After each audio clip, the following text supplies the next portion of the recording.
Hello student, कैसे हैं आप सब। एक बार पुनः शिव कोचिंग क्लासेस पर स्वागत है। उम्मीद करता हूं आप सब अच्छे होंगे, मस्त होंगे, बेहतर होंगे, आपकी पढ़ाई बेहतर चल रही होगी। बच्चों, क्लास 11 फिजिक्स में समतल में गति नामक चैप्टर चल रहा है, जिसमें आज का टॉपिक है सिद्ध कीजिए कि तिर्यक प्रक्षेप का पथ परवलयाकार होता है।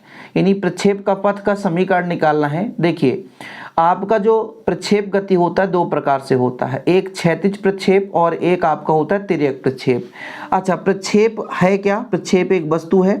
जब इसको हम मान के चलते हैं कि पृथ्वी है हमारा ये, और पृथ्वी के तल की कुछ ऊंचाई से फेंकते हैं क्षैतिज दिशा में।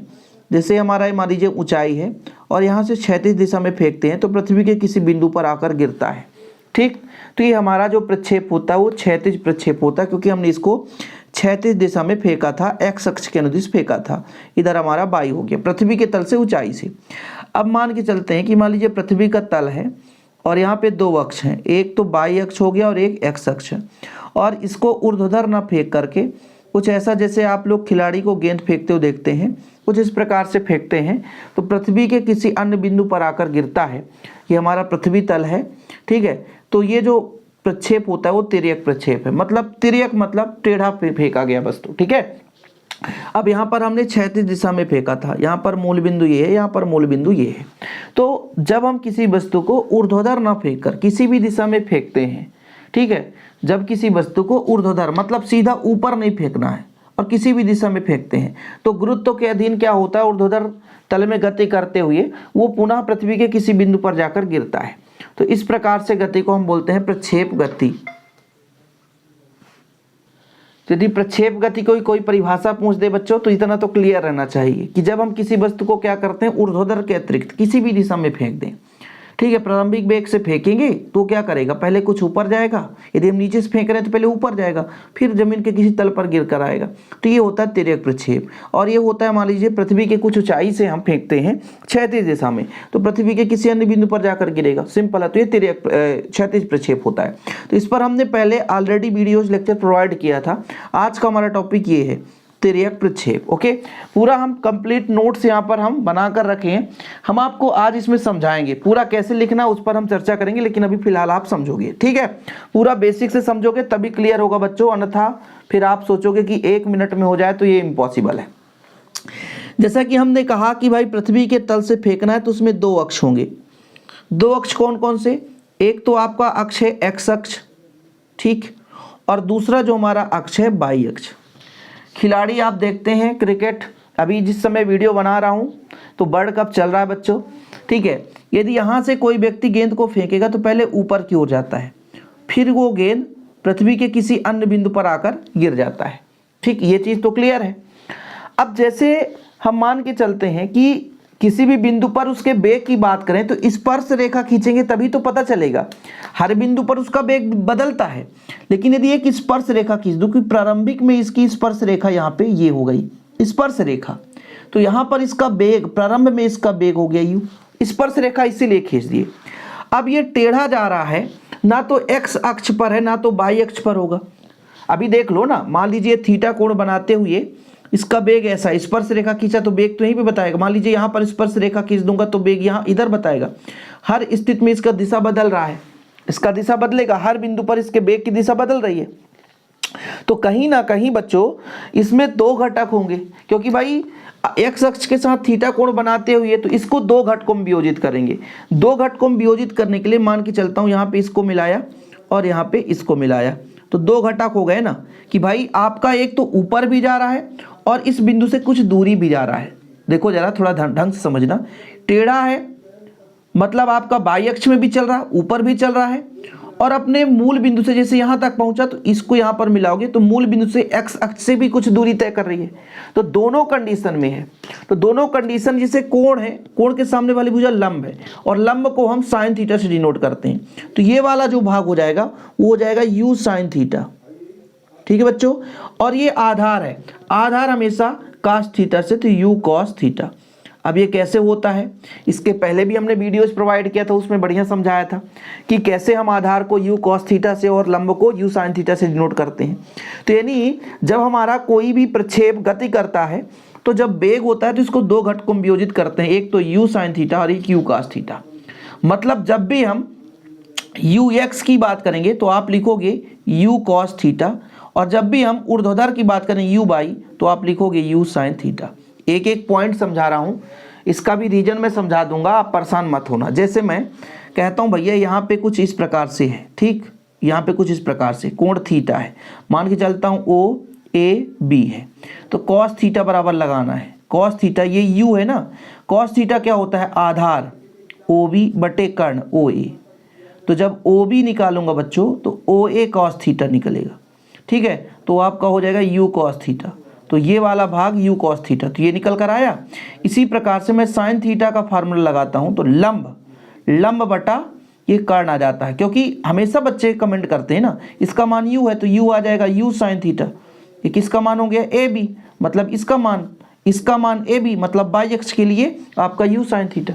ये चीज़ होता है, लोगों के मन में यही डाउट रहता है कि ये कहाँ से आ रहा है सर, ये तो समझ में नहीं पा रहे। ठीक है, तो हमारा जो बेग है वो दो घटकों में वियोजित हो जाएगा। एक्स अक्ष की बात करेंगे तो यू कॉस थीटा, और वाई अक्ष की बात करेंगे तो यू साइन थीटा।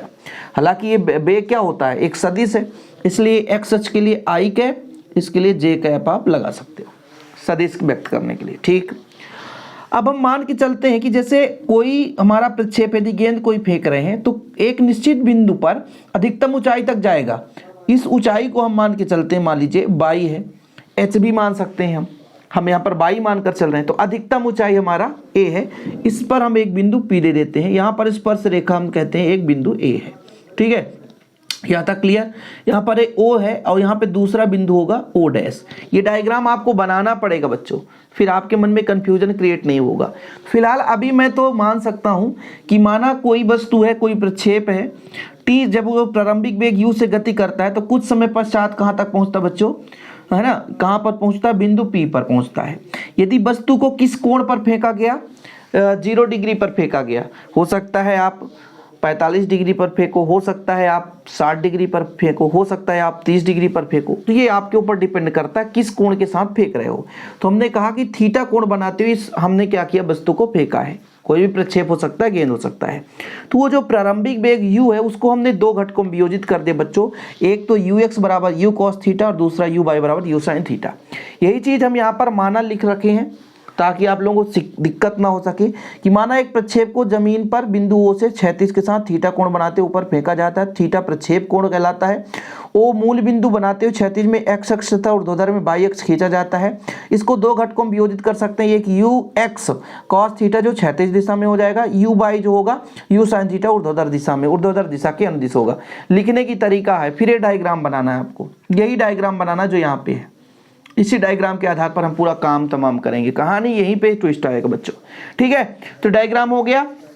तिर्यक प्रक्षेप के लिए जो भी आपको लिखना है, ये हम तिर्यक प्रक्षेप के बारे में जानकारी दी है। अब यदि समीकरण आएगा बच्चों तो समीकरण तो यहाँ से स्टार्ट होगा कि माना टी समय पर प्रक्षेप बिंदु पी पर पहुँचता है, कहाँ से यहाँ तक पहुँचता है। क्षैतिज विस्थापन x होती है, मतलब मैं यहाँ से क्षैतिज दिशा में यहाँ तक पहुँचा तो यहाँ से यहाँ तक की दूरी कितनी है, यहाँ से यहाँ तक की दूरी x है। दूरी की बात की जा रही, विस्थापन की बात की जा रही, यहाँ से यहाँ तक x है और यहाँ से यहाँ तक y है, विस्थापन की बात की जा रही है। ऊर्ध्वाधर विस्थापन y है, मतलब ऊंचाई, अधिकतम ऊंचाई कितना तय करा, y। हमने कहा ना जब वस्तु को तिर्यक प्रक्षेप में फेंका गया तो वो आपका देखो जरा, यहाँ से जा रहा है मतलब ऊपर भी जा रहा है और क्षैतिज में भी कुछ दूरी तय कर रहा है, तो दोनों कंडीशन है ना। यहाँ पर है यदि तो मान लीजिए ऊंचाई पर भी है और मूल बिंदु से कुछ दूरी पर भी है, ये चीजें हैं। तो ऊर्ध्वाधर का विस्थापन जो है y है और क्षैतिज का जो विस्थापन है वो x है। ठीक है, ये नोट करते चलो आप लोग, ठीक, कोई दिक्कत तो नहीं है। विस्थापन y है तब प्रक्षेप की गति को दो गतियों का संयोग माना जा सकता है। दो गति कौन कौन सा गति बच्चों, एक हमने कहा क्षैतिज में चला तो क्षैतिज गति भी है और एक हमने कहा ऊर्ध्वाधर में चला तो ऊर्ध्वाधर भी गति है। अब यहाँ पर मेन आपको समझना है कि विस्थापन के लिए गति का कौन सा समीकरण लगता है, तो मैं साइड में आपको बताऊंगा ताकि आप लोगों को दिक्कत भी नहीं हो सकेगा। चूंकि बच्चों s बराबर होता है ut plus half at square, ये गति का दूसरा समीकरण है। गति का दूसरा समीकरण है। जब हम x के लिए बात करेंगे बच्चों की, क्षैतिज के लिए बात करेंगे तो उसका भी एक uxt हो जाएगा और त्वरण जो हो जाएगा वो axt स्क्वायर हो जाएगा।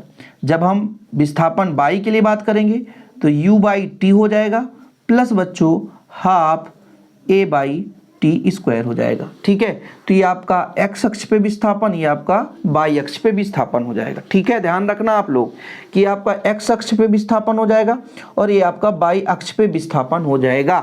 दोनों चीज है, क्योंकि हमने स्टार्टिंग में बताया कि जब हम प्रक्षेप को फेंकते हैं, किसी वस्तु को फेंकते हैं, तो वो दोनों दिशा में चल रहा है।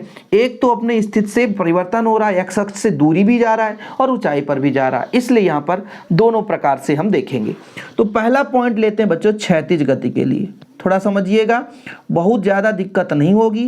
क्षैतिज गति के लिए जब कोई वस्तु पृथ्वी के समांतर चलता है या क्षैतिज दिशा पे चलता है तो वहां पर त्वरण नहीं होता, त्वरण बिल्कुल नहीं होता।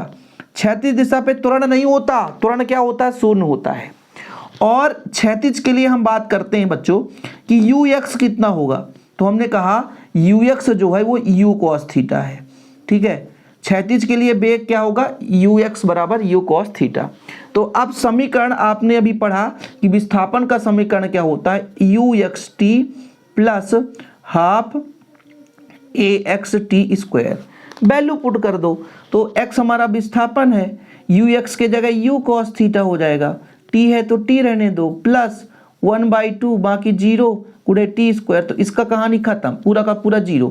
तो यहाँ पे t का मान निकल कर आ जाएगा, t का मान आ जाएगा x बटा यू कॉस थीटा। ये हमारा t का मान आ चुका है। किसका मान आ चुका है, t का, क्षैतिज गति के लिए।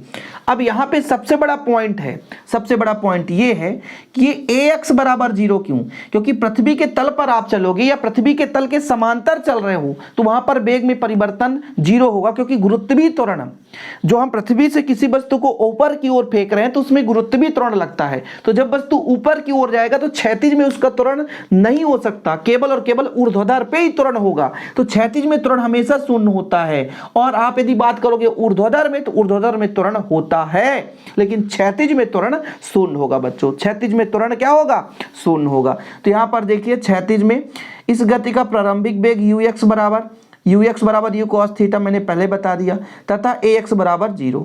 गति का समीकरण, दूसरा समीकरण एस बराबर U T plus half A T है, लेकिन एक्स अक्ष के लिए मैंने इसीलिए कहा एक्स अक्ष के लिए अलग से समीकरण लगाना पड़ता है बच्चों, तो आपका टी का मान आ जाता है। अब मुझे किसके लिए निकालना है, एक क्षैतिज के लिए हो गया ना, अब मुझे निकालना बच्चों ऊर्ध्वाधर के लिए। इसी डायग्राम से निकालूंगा ऊर्ध्वाधर के लिए, ऊर्ध्वाधर के लिए। ठीक है, पॉइंट बाय पॉइंट आप समझते चलिएगा। ऊर्ध्वाधर के लिए मैंने कहा कि वस्तु को ऊपर की ओर फेंक रहा हूं तो जी हो जाएगा, त्वरण में परिवर्तन होगी, लेकिन माइनस। जब पृथ्वी से ऊंचाई की ओर जाते हैं तो त्वरण में क्या आती है, कमी आती है। पृथ्वी की ओर नीचे की ओर आते हैं त्वरण में वृद्धि होती है, लेकिन ऊपर की ओर जाते हैं तो ए बाई बराबर हमारा हो गया माइनस जी। और यू बाई बराबर आपने अभी पढ़ा, यू बाई बराबर यू साइन थीटा। दो चीज तो आपने समझा, इतना क्लियर है। अब आपका समीकरण भी है बाई बराबर you by T plus half A by T square. Value put करते हैं बच्चा, यहां पर हम बाई का मान रख दिए, ठीक। और यू बाई बराबर होता है यू साइन थीटा, और टी का भी मान रखना पड़ेगा। टी का मान है आपका एक्स बटा यू कॉस थीटा। ठीक है, फिर प्लस है तो प्लस, 1/2 है तो 1/2। इसका मान है माइनस जी, तो माइनस जी रखना पड़ेगा। टी स्क्वायर मतलब एक्स बटा यू कॉस थीटा का होल स्क्वायर। यहाँ तक कहानी में ट्विस्ट है। चलें आगे की ओर, देखिएगा। चले भैया, कुछ कट पिट रहा है, यू से यू काट दो, बचेगा एक्स। यहाँ पे आपका साइन थीटा बटे कॉस थीटा आ गया। ठीक है, माइनस तो माइनस ही आ जाएगा, क्योंकि प्लस माइनस माइनस 1/2। ठीक, यहाँ पे आपका जी है बच्चों, इसको जब बर करोगे तो u square cos square theta, और फिर एक्स स्क्वायर है तो एक्स स्क्वायर कर दो। ये आपका आ गया बाई बराबर। अभी भी कहानी खत्म नहीं हुआ है, एक्स रहने दो। साइन बटा कास का होता है टेन थीटा, ये 10th क्लास में आपने पढ़ा है।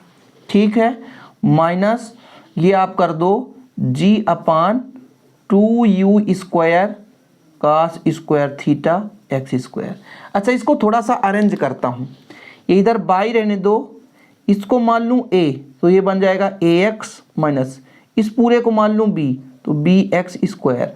मतलब a बराबर मैंने माना है टेन थीटा, और b बराबर कांस्टेंट मैंने मान लिया, g बराबर 2u² cos स्क्वायर थीटा। दिखेगा, टेंशन मत लो। ये मैंने a का वैल्यू माना यहाँ पे और इसको b का वैल्यू माना, तो ये मेरा जो समीकरण आ गया एक परवलय का समीकरण आ गया। इसी से प्रूफ होता है कि अतः तिर्यक प्रक्षेप का पथ परवलयाकार होता है। क्या प्रूफ होता है बच्चों? तिर्यक प्रक्षेप का पथ परवलयाकार होता है। ठीक है, ये हमारा थ्योरम खत्म। फिर से समझिएगा, ऊर्ध्वाधर गति के लिए देखिए, प्रक्षेप के पथ के लिए समीकरण के लिए स्क्रीनशॉट ले लो। स्टार्टिंग में ये करना है, आपको इतना लिखना है, प्रक्षेप पथ का समीकरण आ गया तिर्यक प्रक्षेप के लिए। फिर ये डायग्राम बनाना है, जो अभी इसके पहले ये डायग्राम बनाया तो वही डायग्राम है। ठीक है, क्षैतिज गति के लिए इतना लिखना है बच्चों, स्क्रीनशॉट ले लो। ऊर्ध्वाधर गति के लिए यहाँ से स्टार्ट करना है कि ऊर्ध्वाधर गति के लिए u sin थीटा वेग हो जाएगा और त्वरण में कमी आती है इसलिए -g हो जाएगा। उसका समीकरण ये है, इस पे हम वैल्यू पुट कर दिए u sin थीटा, a का -g। अब बच्चों इतना आ गया, t का मान हमने यहाँ से फाइंड किया है x बटा u cos थीटा, तो t का मान रखते हैं x बटा u cos थीटा, तो ये वैल्यू पुट कर दिया। हम साइन बटा cos बराबर tan लिखते हैं, बाकी वही प्रोसेस है सेम। हमने कहा इसको a मान लिया, इसको मान लिया b, तो ये एक प्रकार से परवलय का समीकरण आ गया। इससे सिद्ध होता है कि तिर्यक प्रक्षेप का पथ परवलयाकार होता है। इस प्रकार से बच्चों आप लोगों का ये टॉपिक कंप्लीट। अगले लेक्चर में हम आप लोगों को उड्डयन काल के बारे में बता देंगे, ठीक है, क्षैतिज परास के बारे में बता देंगे और अधिकतम ऊंचाई के लिए व्यंजक करा देंगे। छोटे छोटे टॉपिक के माध्यम से हम आपको प्रोवाइड कर देंगे। आप बिल्कुल निश्चिंत रहें, फिलहाल आप तैयारी करते रहें। ऐसे वीडियो पाने के लिए चैनल को सब्सक्राइब कर लें, डिस्क्रिप्शन पे ऐप का लिंक है, वहाँ से डाउनलोड कर लें। ऐप हमारे साथ जुड़ सकते हैं और नोट्स के लिए कॉन्टैक्ट कर सकते हैं 96 85 29 91 49 9685299149 96 85 29 91 49। इस नंबर पर आप कॉन्टैक्ट करके नोट्स ले सकते हैं। ओके बच्चों, आज के लिए इतना ही। जय हिंद, वंदे मातरम।